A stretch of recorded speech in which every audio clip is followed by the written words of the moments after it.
2019 मध्ये म्हाडाची लॉटरी लागल्यानंतरही पूर्ण 70 लाख रुपये भरलेल्या व्यक्तीला घर न देता तेच घर दुसऱ्यालाच विकल्याचा धक्कादायक प्रकार समोर आला आहे। पुण्यातील लॉटरी सोडती दरम्यान पीडित नितीन घोरपडे यांनी भर सभेत हा प्रकार उघड केला आणि आपला संताप व्यक्त केलाय। हा व्हिडिओ आता सोशल मीडियावर तुफान व्हायरल होत आहे।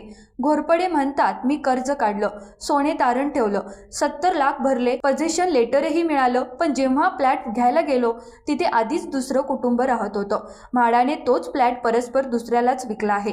त्यांनी सांगितलं की गेली 5 वर्षे ते मंत्रालय आणि म्हाडाच्या चक्रा मारत आहेत। मला माझं घर द्या किंवा 18 ते 20% व्याजासह माझे पैसे परत करा, अशी त्यांची मागणी आहे। यावर मंत्री आणि अधिकारी फाईल आमच्याकडे आली नाही, तुम्ही भेटलाच नाही, अशी उडवाउडवीची उत्तरे देत राहिले।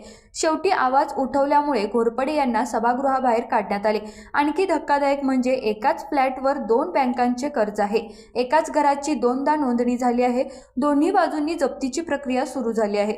घोरपडे म्हणाले, या सततच्या त्रासामुळे माझी नोकरीही गेली। या प्रकरणामुळे म्हाडाच्या विश्वासार्हतेवर मोठं प्रश्नचिन्ह निर्माण झालं आहे।